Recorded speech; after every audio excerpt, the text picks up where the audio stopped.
El Partido Popular pide explicaciones al Ejecutivo por el contrato suscrito con Huawei para almacenar información. Moncloa asegura que se trata de un contrato de material, no de gestión, y que la empresa china no tendrá acceso a los datos.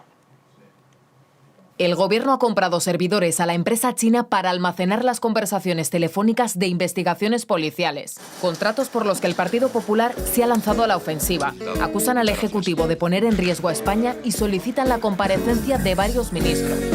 Para entender por qué nuestro gobierno se ha bajado los pantalones y ha roto los contratos con Huawei por presiones de Estados Unidos, hay que comprender un poco la geopolítica. Y para comprender el funcionamiento de la geopolítica, nada mejor que el gran Rafael Poch. Escuchen esto que dice.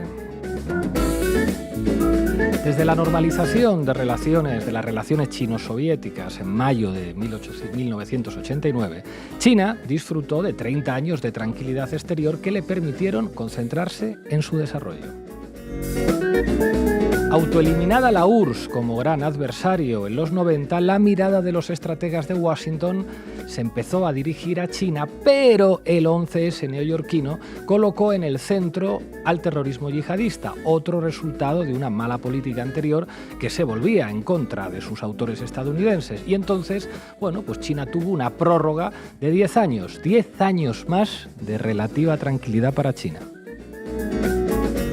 En 2012, Obama anunció el Pivot to Asia, trasladar al Pacífico el grueso de la Fuerza Militar Aeronaval de los Estados Unidos para estrechar el cerco militar alrededor de China. Los chinos reaccionaron poniéndose el cinturón de seguridad, fortaleciendo la autoridad del partido en todos los órdenes y también el liderazgo personal en su dirección colectiva. Pero sobre todo, en 2013, China anunció la nueva Ruta de la Seda, una ambiciosa estrategia global para salir del cerco y explotar su sobrecapacidad. Es decir, una estrategia a la vez geopolítica y económica. La nueva Ruta de la Seda es un esfuerzo de varias décadas de duración con una financiación astronómica de 4 a 8 billones con B de dólares, encaminado a establecer una red geoeconómica internacional de apoyo que integre económica y comercialmente al 70% de la humanidad a través de Eurasia, sin necesidad de recordar las tesis de Harold Mackinder, que ahora se está desempolvando. Eso erosiona necesariamente el poder mundial de Estados Unidos en el hemisferio. También complica sobremanera cualquier propósito de cerco a una potencia que, sin ser amiga ni aliada ni líder de bloque, pues es socia positiva de casi todas las naciones del mundo.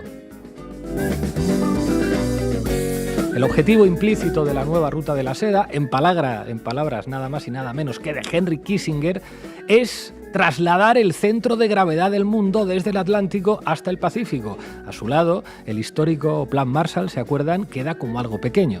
Con Donald Trump, el cambio de clima fue muy brusco, en especial cuando en su discurso de julio de 2020 el secretario de Estado, Michael Pompeo, apeló abiertamente al cambio de régimen en China, señalando directamente al Partido Comunista Chino como, citamos literal, el principal enemigo de los Estados Unidos.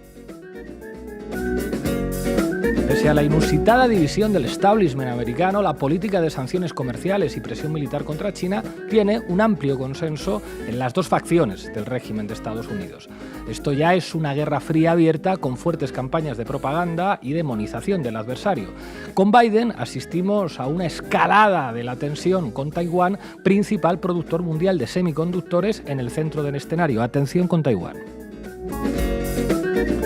Desde 1978, cuando yo nací, que ya tengo unos años, el reconocimiento del principio de una sola China, es decir, que Taiwán forma parte de China, así como la Taiwan Relation Act, la TRA, de 1979, fueron el fundamento de la relación bilateral en este ámbito. El contenido de la TRA era ambiguo. Aunque la isla pertenecía a China, se contemplaba el suministro de armas defensivas a Taiwán y se decía que cualquier intento por parte de Pekín que se resolviese por la fuerza sería motivo de grave preocupación. Es decir, no se decía en ningún caso ayudaremos militarmente a Taiwán si hay conflicto con China. Esto no se decía. Ahora sí se dice. ¿Quién lo dijo? Biden. Y lo ha dicho 4 o 5 veces. No hay que esperar a Trump. Además, toda la acción de Estados Unidos dibuja un provocador replanteamiento. Por primera vez desde el comienzo de las relaciones diplomáticas entre China y Estados Unidos, Biden invitó a un representante de Taipei a la toma de posesión del presidente de Estados Unidos. La presidenta del Congreso, ¿se acuerdan? Nancy Pelosi, la tercera funcionaria estadounidense de mayor rango en el orden de sucesión presidencial, visitó Taipei el 2 de agosto de 2022. Estados Unidos, además, ha pedido la participación de Taipei en Naciones Unidas. Estados Unidos, además, ha intensificado la venta de armas y equipo militar a la isla y, además, han aumentado las delegaciones estadounidenses que visitan Taipei. Además, las Fuerzas Especiales de Estados Unidos han entrenado tropas terrestres y de marina, ¿dónde? En Taiwán. Y Estados Unidos ha incrementado su despliegue militar en el mar de China Meridional y ha enviado regularmente buques de guerra a través del estrecho de Taiwán. Luego el país hablará de provocaciones recíprocas. Al igual que en Ucrania, con su integración de facto en la OTAN y su conversión en un ariete militar contra Rusia desde 2014, este fin de la ambigüedad con Taiwán supone que Washington cruza una línea roja histórica de China. Y como en Ucrania, en el entorno geográfico más inmediato del adversario. Además, Estados Unidos está presionando a otros países del entorno chino, Australia, India, Japón, Corea del Sur, aparte de a Inglaterra y a la propia Unión Europea, a sumarse a las sanciones y a coaliciones militares de la misma forma que ha hecho en Europa con Ucrania. Igual que en Ucrania, en la crisis de Taiwán no hay intereses en negociaciones para resolver las tensiones con un paso atrás, ni para prevenir choques militares accidentales, ni tampoco para reducir riesgos. La estrategia de seguridad americana afirma que la guerra de Ucrania y la debilidad de Rusia que aprecia en ella confirman que China representa la principal amenaza como único competidor dotado del suficiente poder económico, militar y político necesario para replantear el orden internacional. Para ello llama a revitalizar la red de alianzas que reste capacidad de maniobra a China. Y eso es lo que están haciendo con Biden y con Trump. Pues queridos amigos, amigas y amigues, de esto va la bajada de pantalones del gobierno español con Huawei. Hoy en La Base te hablamos de esta peculiar empresa china. Bienvenidos y bienvenidas. La Base.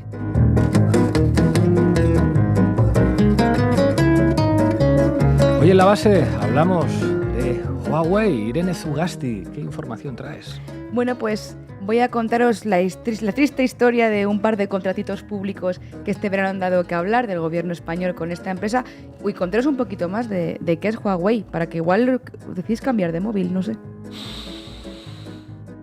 Querido Xi Jinping, si estás escuchando este programa de La Base y nos regalas un móvil de Huawei, yo te aseguro que nosotros tiramos nuestro móvil iPhone, ¿verdad que sí? ¿El iPhone? A tomar por saco. ¿Tú también? Yo ya tengo un Xiaomi que es chino. No pero lo llego al cambiarías Huawei, por un pero Huawei si me lo manda Xi Jinping. como ese que tiene con gusto. Nicolás Maduro, mándanos un móvil, sí, te lo agradeceríamos mucho en La Base. En fin, Manu Levin, ¿tú qué tienes? ¿Qué tal, Pablo? Bueno, vamos a ver cuál es el discurso en la prensa española con respecto a Huawei. Es un discurso que se basa en un marco mental que es el de la seguridad nacional. Vamos a preguntarnos si esto va de eso, de seguridad nacional, o va de otra cosa. Hoy nos acompañará además Eduardo García. Arrancamos, Rocío. La Base de datos. Informa Irene Zugasti. Todo tuyo, compañera. Uno de los dramas del verano que probablemente haya pasado inadvertido a muchos tiene nombre chino, Huawei. Durante todo el mes de agosto, algunos contratos públicos del gobierno de España con la empresa china, contratos bastante importantes para nuestra infraestructura tecnológica, han estado en la cuerda floja. Y mucho me temo, querida Zugasti, que tiene que ver con alguna llamadita telefónica de arriba que le han dicho a los ministros de Pedro Sánchez: "Hola chinos, no, amigos". Es un excelente resumen, Pablo, la verdad. Les ponemos en antecedentes. El Ministerio del Interior de España adjudicó en 2021 un contrato de aproximadamente 12,3 millones de euros para gestionar el almacenamiento digital de grabaciones de escuchas legales autorizadas por tribunales mediante sistemas como el Ocean Store de Huawei, de esta empresa china. En su momento el contrato pues, no generó gran polémica pública en España, pero esta polémica sí que se reactivó en 2025 cuando Estados Unidos y la Comisión Europea empezaron a presionar a Madrid por los vínculos con Huawei, en plena discusión sobre la seguridad de las redes críticas y la inteligencia compartida. Cabe aclarar, por cierto, que el objeto de este contrato no tiene nada que ver con las operaciones de espionaje, de escucha, ¿no?, que realiza la inteligencia de nuestro país o de cualquier otro, sino que se trata de adquirir el software para poder almacenarlas cuando deben ser guardadas por orden de un juez, en un servidor, ¿no? Allí se custodiarían, pues, por ejemplo, los audios de la UCO, del caso Koldo o las grabaciones de Villarejo, suponemos.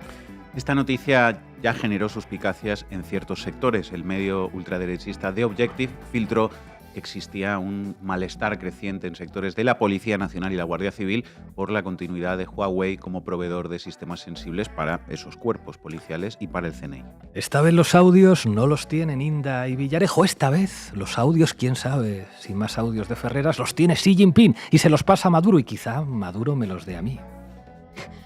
La preocupación por contratar a Huawei escaló mucho más arriba. La administración de Estados Unidos, concretamente Tulsi Gabbard, que es la directora de Inteligencia Nacional, emitió una advertencia. Bueno, mejor sería hablar de un ultimátum a España. Debería cancelar el contrato con Huawei antes del 31 de agosto de 2025 o enfrentarse a una reducción significativa de intercambio de inteligencia entre ambos países. De hecho, Tulsi Gabbard abrió una investigación formal para determinar si los acuerdos del Ministerio del Interior español con Huawei representan un riesgo para la seguridad, especialmente en el contexto de la OTAN y de las bases militares compartidas en Rota y Morón. Varios congresistas republicanos pidieron también investigar el acuerdo e incluso llegaron a pedir la inclusión de empresas españolas en una lista negra tecnológica por comprometer la seguridad compartida. O sea, que Estados Unidos abre investigaciones al Ministerio de Interior de España sobre sus contratos públicos con empresas internacionales. Sí, así es, Manu. Pero no hay acción o injerencia que no pueda justificarse, ya saben, bajo la palabrita mágica: seguridad. La preocupación de los estadounidenses radicaba en que Huawei, al estar sujeta a leyes chinas, podría colaborar permitiendo el acceso del Partido Comunista Chino a esa información sensible. Bueno, y entonces cabe pensar que un país soberano como el nuestro, Viva España, se plantó ante las presiones, ¿no? ¿Tú qué crees, Pablo? No sé cómo se dice en chino ni de coña. Algo así como Mei Men, que significa ni hablar. Pero también, ¿sabes chino, niño repelente? Ni de coña, me lo ha puesto Zugasti en el guión. A ver, que el drama se pone interesante. Atención, el contrato este que les contamos con Huawei para guardar las escuchas judiciales que tanto preocupa a la derecha y a The Objective sigue vigente hasta su fin, que va a ser este año 2025, pese a las amenazas de Estados Unidos, porque España defiende que no vulnera la seguridad, que el sistema es estanco y sin riesgo. En realidad, ni siquiera, de hecho, es una adjudicación directa a Huawei. El contrato se trata de varias compras a proveedores españoles de hardware, como investigó muy bien La Vanguardia, que acudió ¿a dónde? Pues a la plataforma de contratos del Estado, que es la fuente a la que hay que acudir cuando se trata de informar de contratos públicos y no a las promesas de Pedro Sánchez ni a los titulares de The Objective.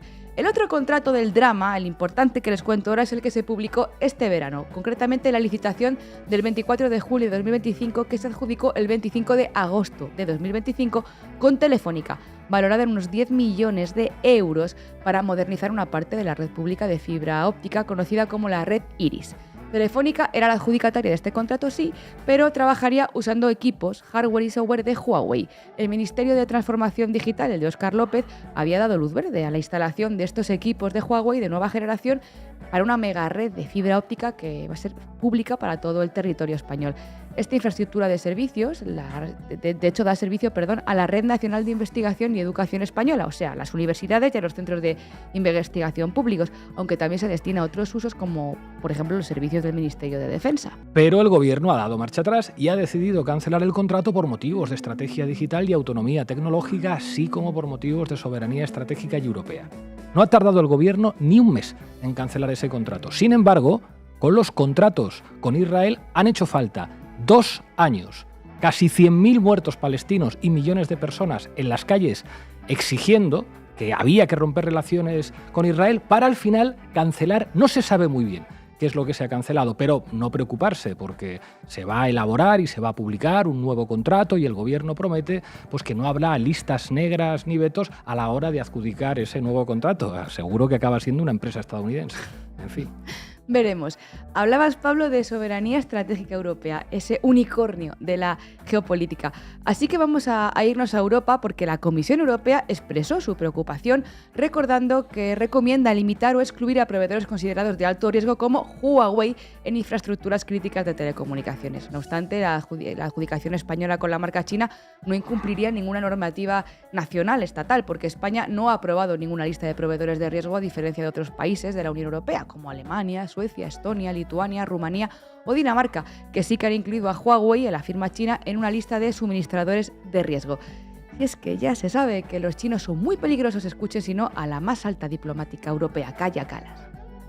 You know, the Chinese are very good at technology, but they are not that good in social sciences, versus, you know, the Russians, who are not good at technology at all, but super good in social sciences. So what are they doing? All the actors who are trying to make us weaker, they are actually, you know, finding the little fires that are existing in our society and pouring fuel into those, and both sides, so that, you know, suddenly you have, you know, really minor issues, really big fires. Madre mía, el nivel de esta señora. Según Kallas, los chinos tienen la tecnología, los rusos tienen las ciencias sociales y en Europa tenemos... Pasamos palabra, Manu. El caso es que Europa ha impuesto restricciones drásticas a Huawei, justificándose en esos supuestos riesgos de espionaje y de dependencia de un proveedor considerado de alto riesgo. No obstante, permanece enormemente dependiente de tecnologías estadounidenses e israelíes, que también implican pues amenazas similares. Pero, Zugasti, Pegasus no era el caballo alado de Hércules. Sí, lo era, y también es un software de espionaje israelí que infectaba teléfonos y redes. Pero no hace falta que nos vayamos a Pegasus, que con Pegasus se han hecho contratos confidenciales dentro de la política de seguridad nacional que contratan gobiernos, como por ejemplo España, para espiar a los políticos catalanes. No, vamos a irnos a las licitaciones públicas, las que son abiertas. Cito una investigación de Escudo Digital, que es un medio especializado, que dice así: en ciberseguridad, como en defensa, Europa depende de Estados Unidos y de Israel. Uno de los sectores donde esta incoherencia se manifiesta con mayor claridad es en el de la ciberseguridad, donde la administración pública española confía mayoritariamente en empresas fuera de la Unión Europea, como Fortinet, Palo Alto Networks o CrowdStrike, todas ellas con sede en Estados Unidos, o Check Point, de origen israelí. En la infraestructura digital del Estado destaca el predominio de Google Cloud, Microsoft Azure o Amazon Web Services, todas ellas empresas de matriz estadounidense que operan en áreas sensibles de la administración pública. Y añado empresas que sabemos que colaboran con el genocidio israelí, transfiriendo inteligencia, tecnología y datos al ejército de Israel. Otro caso significativo es el de Palantir. ¿Les suena? Compañía estrechamente vinculada a agencias de seguridad e inteligencia estadounidense que han conseguido insertarse en sistemas críticos del aparato estatal español. Su entrada se formalizó en 2023 cuando Defensa le adjudicó un contrato de 16,5 millones de euros para el desarrollo de capacidades de inteligencia militar avanzada, y lo hizo mediante un procedimiento, ojo, de negociado sin publicidad, lo que evita que haya competencia de cualquier tipo para concurrir a esa oferta. Pero entonces, compañeros, ¿qué tiene Huawei para que le tengan tanto miedo? No lo entiendo. Pues a ver, Huawei es una tecnológica multinacional fundada en 1987 por Ren Zhengfei en Shenzhen, en China. Inicialmente se enfocó en fabricar equipos de telecomunicaciones, pero rápidamente se expandió hacia otros sectores, por ejemplo, dispositivos móviles, infraestructura de redes y servicios en la nube. La estructura de propiedad de Huawei es muy interesante, ya que no cotiza en bolsa y sus dueños son sus empleados a través de un sistema de acciones. Ren Zhengfei, el fundador, posee una pequeña participación, no llega al 1%, mientras que el restante 99,4% de las acciones están distribuidas entre los empleados de Huawei, entre sus trabajadores. Las acciones no son negociables en el mercado abierto, ya que Huawei no cotiza en bolsa, como decíamos. Este modelo ha sido importante para su crecimiento y estabilidad a lo largo de los años. Normal que al capitalismo occidental le explote la cabeza con este modelo. Sobre todo porque el modelo funciona. Huawei tiene una capacidad impresionante en términos de innovación y de producción. Es uno de los mayores proveedores de equipos de telecomunicaciones del mundo y un líder en el desarrollo de la tecnología 5G. Compite directamente con las marcas top internacionales, y todo esto a pesar de enfrentar desafíos, o mejor dicho, ofensivas políticas y comerciales, especialmente en el mercado estadounidense. Vean, por ejemplo, las páginas Salmón de 5 días. Huawei tiene aún una amplia presencia en el mercado de telecomunicaciones español y el 5G pese a las sanciones, eso es cierto, y aunque ha ido mermando desde 2019 cuando la administración de Estados Unidos declaró el veto a la empresa. Pero el fabricante chino sigue siendo fundamental en la red de acceso o de radio de Orange, de Vodafone o de Telefónica. En Vodafone España, Huawei representa el 70% de la red de acceso según 5 días y Telefónica adjudicó en 2019 el núcleo de toda su red 5G española a Huawei. Pero ante las críticas internacionales recibidas, internacionales de Estados Unidos, tuvo que dar marcha atrás y paralizar el contrato. O sea que el veto estadounidense se remonta en realidad a 2019, ¿no, Zugasti? Sí, ¿por qué? Porque en 2018 y en 2019 Huawei superó a Apple en ventas mundiales de móviles, colocándose como el número 2 global, solo por detrás de Samsung. Esto fue un hito histórico porque ninguna otra empresa fuera de Corea del Sur o de Estados Unidos había llegado tan alto en ese sector, en ese segmento. El secreto de Huawei, dicen, no es solo el precio, sino también la innovación en chips. Tiene 100.000 empleados solo dedicados al I+D. Pero entonces, zas, llegaron, como decimos, las sanciones en 2019 y a las de Estados Unidos se le fueron uniendo, como no, las de Europa. De la noche a la mañana, Huawei quedó fuera del ecosistema Android, lo que afectó a sus ventas internacionales. Aún así, en 2020, en plena pandemia, Huawei llegó a ser, por un trimestre, el mayor vendedor de teléfonos móviles de todo el mundo. Estar en la lista negra de entidades del Departamento de Comercio de Estados Unidos implica no solo no poder contratarle a nivel público, sino que ninguna empresa estadounidense podía venderle tecnología o componentes sin una licencia especial del gobierno. Sacarlo de Android dejó a los teléfonos Huawei sin servicios como Gmail, como YouTube o como Google Play. En 2020, Estados Unidos endureció las reglas. Incluso fabricantes no estadounidenses tenían prohibido venderle chips a Huawei si usaban tecnología estadounidense en su fabricación. Biden continuó con las sanciones y Trump las dispara, ya lo saben. Y a pesar de todas estas restricciones, Huawei lanzó en 2023 su chip Kirin 9000 y, ¿cómo decirlo finamente? Pues lo petó. Huawei no solo es un gigante en China, su verdadera expansión estratégica ha sucedido en África y América Latina, donde ha desempeñado un papel crucial en la construcción de redes de telecomunicaciones e infraestructuras digitales. Y esto no viene de ahora, ¿verdad?, sino desde hace al menos una década. Ya fue clave en el despliegue del 3G y el 4G en países como Venezuela, Brasil, Perú y Argentina, y con el 5G la expansión continúa pese a las presiones de Estados Unidos en la región. Como ven, la guerra se puede hacer de muchas formas. Resulta que nos desvelamos por si Huawei nos espía, mientras, con total naturalidad, abrimos las puertas a equipos de software de gigantes israelíes y estadounidenses como si fueran nuestros primos hermanos. Al parecer, la soberanía tecnológica europea es muy selectiva, tanto como la defensa de los derechos humanos en Europa. Que se lo digan, si no, a los palestinos. Gracias, Zugasti. Ni hao. Ni hao. Xie. Quiero aprender a manejar este nuevo teléfono Huawei, que es el más avanzado del mundo. Este me lo regaló el presidente Xi Jinping de China, aquí lo cargo. Yo me comunico por satélite con este. Ni hao. El mejor teléfono del mundo, el Huawei. Y no te lo pueden intervenir los gringos, ni los aviones espías, ni los satélites. Xi Jinping no le regale solamente teléfonos móviles a Maduro. Estírate, un teléfono Huawei aquí y tiramos los iPhone. En fin, Manu Levín, todo tuyo. Vamos, José. Titulares al banquillo. El análisis mediático de Manu Levín. Volvamos un momento a 2021. Dale al play, Rocío. Y a cambiar. Aunque la narrativa haya sido la de la seguridad nacional, el verdadero motivo por el que Biden está haciendo esto es para ralentizar el desarrollo tecnológico chino. El veto a Huawei supone cerrarle el acceso a las empresas estadounidenses, entre ellas Google y sus servicios, pero también a todas las que no lo son, pero utilizan tecnología de Estados Unidos. Y aquí viene el gran problema, el acceso a los procesadores. Estos son elementos clave en cualquier producto tecnológico y si no tienes acceso a ellos, especialmente a los de más alta gama, no vas a poder desarrollar esas otras aplicaciones como la inteligencia artificial, el Internet de las cosas o el 5G. Huawei ha perdido el liderazgo incluso en el mercado chino de móviles y aunque está diversificando su producción y sigue encabezando la tecnología 5G, con el veto, dicen los analistas, su futuro a medio plazo se torna complicado. Bajo la narrativa de la seguridad nacional reconocida Televisión Española, pero con el objetivo real de ralentizar el desarrollo tecnológico chino, el gobierno del ralentizado Joe Biden sancionó a Huawei, cerrándole el acceso, lo estábamos escuchando, a los servicios de Google y procesadores estadounidenses. Sin tener acceso a todo eso, Huawei no podrá desarrollar la inteligencia artificial, el Internet de las cosas o el 5G.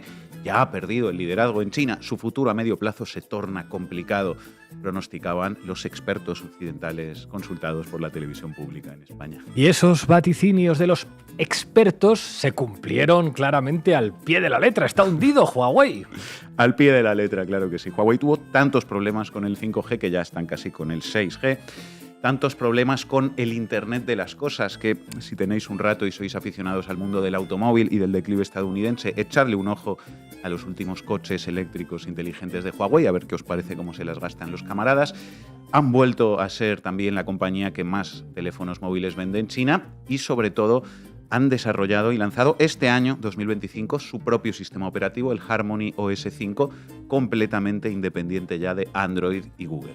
Vamos, que las sanciones de Estados Unidos a Huawei, lejos de servir para todo eso que anticipaban los expertos citados por Televisión Española, lo que han hecho es acelerar su crecimiento, empujándola a buscar soluciones alternativas que hoy ya le sirven a la ciudadanía china para emanciparse al 100% de Google y las tecnológicas estadounidenses.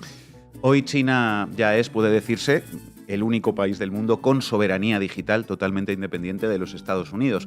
Hace tiempo ya, en realidad, que en China, a nivel usuario, no opera Google, ni Facebook, ni WhatsApp, ni nada, ni Instagram, ni nada de todo eso, porque tiene sus propias apps y ahora también tienen sus propios chips, sus propios sistemas operativos y su propia inteligencia artificial, porque de esto es de lo que va todo este asunto, de soberanía digital, una parcela clave de la soberanía en el siglo XXI.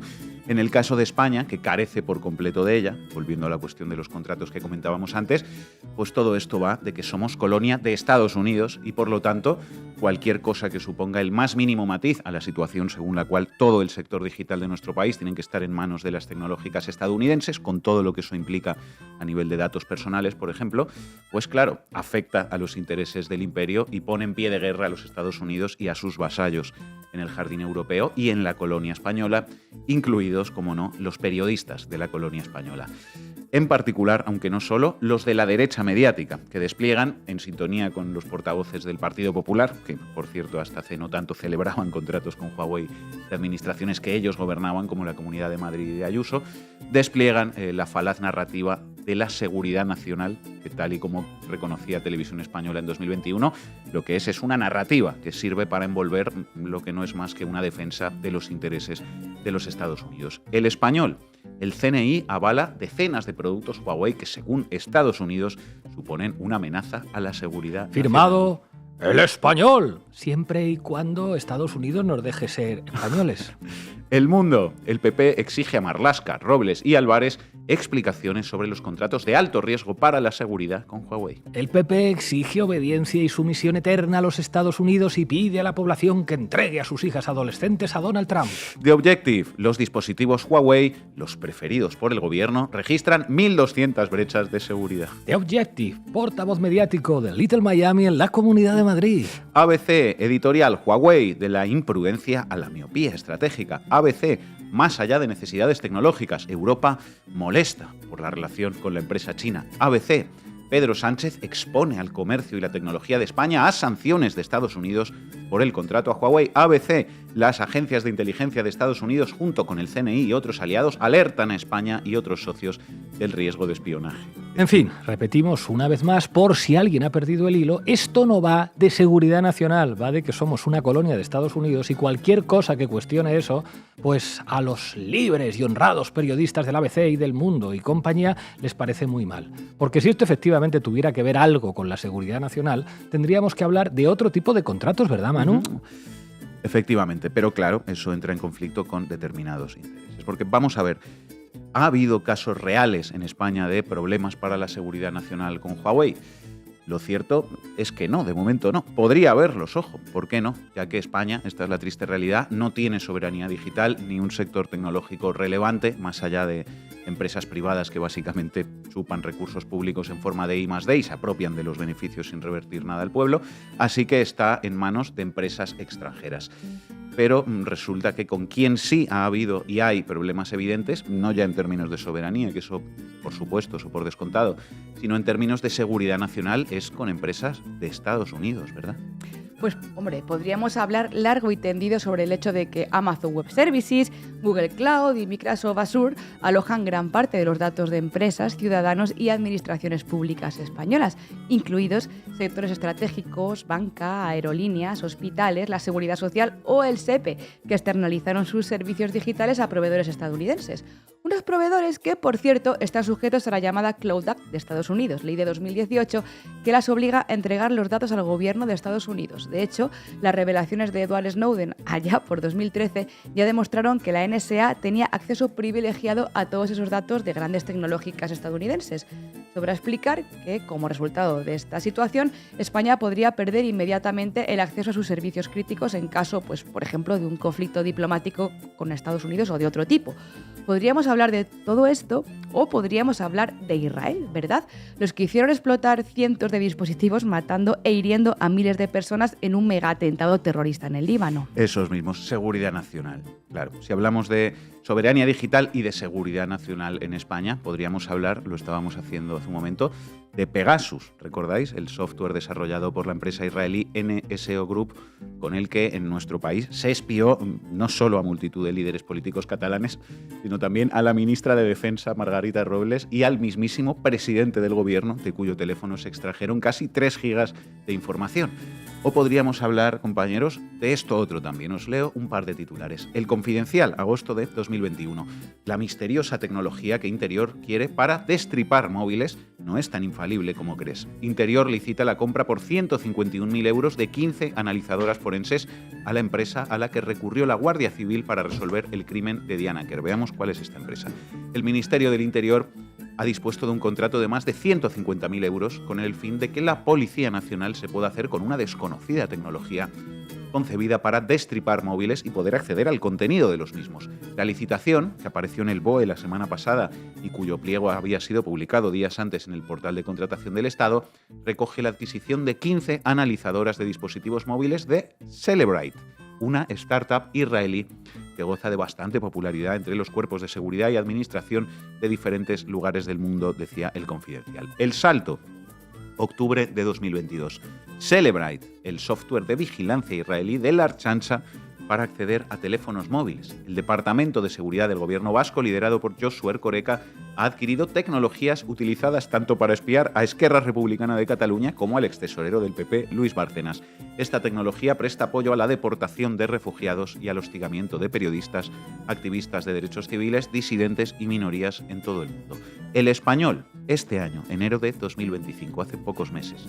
La UCO, es decir, la Guardia Civil, ya ha logrado acotar los mensajes del móvil de García Ortiz, el fiscal general, usando Cellebrite, el software israelí que no falla, utilizado por las fuerzas y cuerpos del Estado, la Agencia Tributaria o la CNMV. Un momento. ¿Cómo? ¿Que en España la Policía Nacional, la Guardia Civil, la Archancha, la Hacienda Pública o la Comisión Nacional del Mercado de Valores utilizan a día de hoy un software forense israelí que extrae información protegida de teléfonos móviles y lo hacen después de que alguien pusiera Pegasus a Pedro Sánchez y a Margarita Robles? Después de Pegasus, Pablo, de los buscas del Líbano que explotaron y del genocidio en Gaza. Pues imagino que como parte de sus enérgicas medidas contra el genocidio y en defensa de la seguridad nacional de España, Pedro Sánchez, digo yo, habrá incluido en sus contundentes sanciones a Israel, a este software israelí, y por lo tanto las fuerzas y cuerpos de seguridad del Estado y las administraciones públicas van a dejar de usarlo inmediatamente, ¿verdad, Ugasti? Es una guasa cuando quieres, Pablo. ¿Cómo se dice guasa en chino? ¿Revolución cultural? No. Bromas aparte, seguro, Pablo, seguro que a partir de hoy, después de las palabras del presidente, ya jamás vamos a encontrar titulares que informen sobre este software israelí ni sobre que las tecnológicas del Estado de Israel o de Estados Unidos están metidas en España hasta la cocina, aunque eso suponga lo que tenga que suponer en términos de soberanía y seguridad nacional. Eso no importa. Aquí lo que importa es a quién pertenece este país y a quién le debemos vasallaje y sumisión absoluta. No os lo explico yo, os lo explicaba el otro día Esperanza Aguirre. Esperanza, ¿te preocupa que nos espíen los chinos a través de los sistemas de Huawei? Es que Taira le da lo mismo que le espíen los chinos que los americanos o los europeos. A mí no. Yo, si me tienen que espiar... No, yo lo que no quiero es que no me espíe nadie. Bueno, eso querrás, pero como eso no es posible, no yo prefiero que me espíen los míos. Que no me gustaría que me espíen ni los chinos ni los rusos, que por lo visto no deben... Es bonito que el debate ahora sea que quién queremos que nos espíe. Iñaki, ¿a ti quién te gustaría que te espiara? ¿Quién te espía? Pues nada, amigos, amigas y amigues, queda todo clarísimo. Aquí tiene usted los datos de los españoles, señor Trump. ¿Cuáles necesita? ¿Los de los bancos? ¿Los de la seguridad social? ¿Los del aeropuerto? ¿Los de la policía? Lo que usted ordene, señor Trump. Y por favor, no se olvide de ponernos más aranceles. El servilismo de la derecha española a los Estados Unidos es realmente humillante y en el mundo de hoy, además, es temerario. Yo me pregunto, ¿para qué necesita Donald Trump tener bases militares en España si puede disponer de las sedes del PP y de las redacciones de los principales periódicos? En fin, gracias, Manu. Pues sí, los chinos nos están invadiendo, ¿eh? Nos comen los chinos, nos comen los chinos. Pero yo puestos a ser invadidos, pues prefiero, yo que sé, otra gente, no sé, los suecos, por ejemplo. En fin, se nos ha caído un poquito de racismo con el humor. En fin, hoy, como decíamos, contamos con nuestro responsable de internacional, con Eduardo García. Muchísimas gracias, como siempre. Te quiero preguntar, tras estas últimas informaciones sobre una posible retirada de Estados Unidos de Asia, ¿qué vigencia tiene la doctrina del pivot to Asia que mencionábamos al principio en la introducción en la que nos valíamos de Rafael Poch? Todo tuyo, compañero. A ver, que el pivot to Asia tenga todavía vigencia nos lo va a decir el tiempo. Es decir, el pivot to Asia es un giro estratégico, no era una decisión táctica o una decisión menor que pueda ser revertida de la noche a la mañana, ¿no? O con apenas 6 meses de gobierno. Incluso en un gobierno de Trump, que evidentemente sabemos que es un gobierno que acelera, que siempre acelera.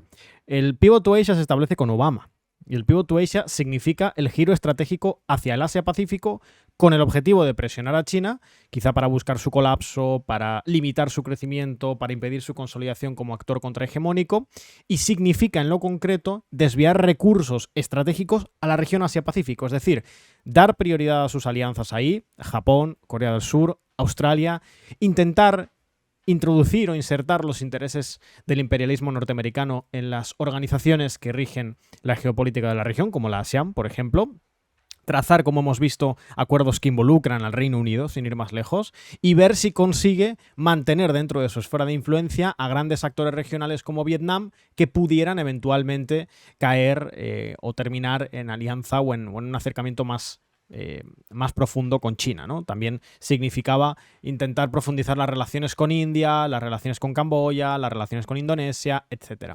La realidad es que a medida que pasan los años, los actores del Asia-Pacífico o bien se alinean con China, o bien China logra tener mayor influencia en las organizaciones geopolíticas del Asia-Pacífico, o bien adquieren autonomía estratégica estos actores regionales para mantener una posición pragmática, no necesariamente alineada con China, pero en cualquier caso independiente de los Estados Unidos.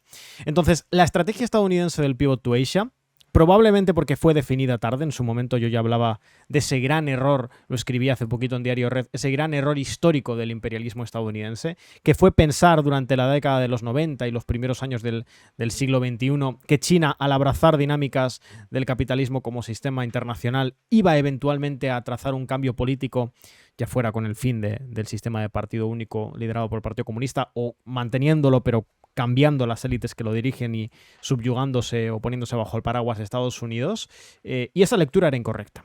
China se desarrolló económicamente, China se convirtió en un país con dinámicas capitalistas insertado en el capitalismo internacional, pero con un sistema político no capitalista, es decir, no dominado por las élites capitalistas chinas, y en ningún caso aceptó estar bajo el paraguas de Estados Unidos, sino consolidarse como un polo.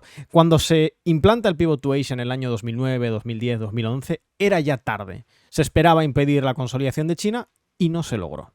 No se consiguió. Ahora bien, ¿qué nos dice esto de la vigencia o el futuro del Pivot to Asia? Tenemos de momento detalles, declaraciones, gestos, decisiones que nos hablan de un posible, futurible abandono de la estrategia del Pivot to Asia, que de momento no es tal, porque todavía es muy pronto. Y es muy pronto y es un poco confuso, porque Trump, el gobierno de Trump en materia de política exterior es un gobierno de los halcones múltiples, ¿no? Por así decirlo.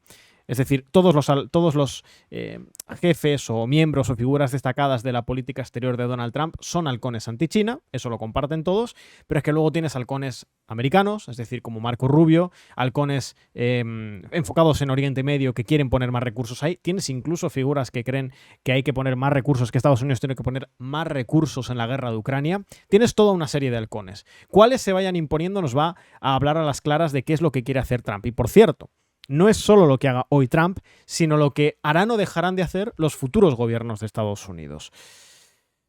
Yo creo que, por lo pronto, podemos advertir en el gobierno de Trump un repliegue americano. Un repliegue americano que todavía es temprano, que puede o no concretarse en acciones militares, que puede o no concretarse en golpes de Estado, que puede o no concretarse en una injerencia política de largo recorrido, que abandone el pragmatismo imperial que había regido a Estados Unidos durante los últimos 20-25 años en América Latina, que era un injerencismo evidente, pero un injerencismo que no buscaba la confrontación abierta y total con gobiernos como el de Venezuela, sino más bien una estrategia de presiones. Esas presiones ahora están reservadas a actores liberales que no sean pro-Trump, que no sean pro-estadounidenses, ¿no? Como es el caso mexicano. Entonces, ese repliegue americano nos da una pista. Yo creo que la estrategia que tiene Trump o la mirada que tiene Trump habrá que ver si se impone dentro del Partido Republicano, y en el caso de que se imponga habrá que ver si luego se continúa a partir del 2028. Yo creo que la lectura que hace Trump es la siguiente. Estados Unidos ya no puede impedir el auge de China como gran actor contrahegemónico. Se acabó, no lo puede impedir. China va a ser la primera potencia mundial en las próximas décadas. Eso es lo que creo que Trump entiende.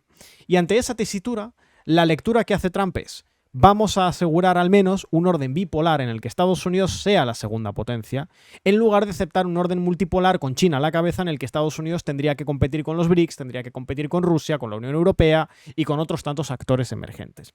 Y eso pasa por subyugar a los aliados históricos de Estados Unidos, Europa, lo estamos viendo, Japón, lo estamos viendo, Australia, lo estamos viendo, Corea del Sur, lo estamos viendo, y también en controlar políticamente el continente americano para asegurarse el sueño del patio trasero americano, ¿no? Que es algo que está intentando, o al menos está declarando querer intentar. Veremos si eso lo consolida con el paso del tiempo.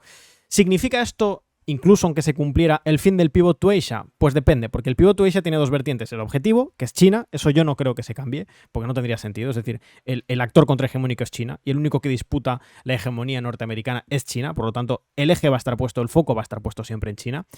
Y se basa también en la tenencia de activos estratégicos en la región Asia-Pacífico y en el intentar desbancar a la propia China en su ecosistema regional, que es el Asia-Pacífico. Todavía es pronto para advertir que Estados Unidos vaya a renunciar a controlar el Asia-Pacífico, pero tenemos algunas pistas que habrían sido sorprendentes hace apenas 2 años. Por ejemplo, ya no está tan claro que Estados Unidos se involucrase en una eventual guerra en Taiwán, o que se vaya a involucrar de manera activa y decidida más allá de la narrativa, en el caso de que China dé pasos en firme para la recuperación de Taiwán.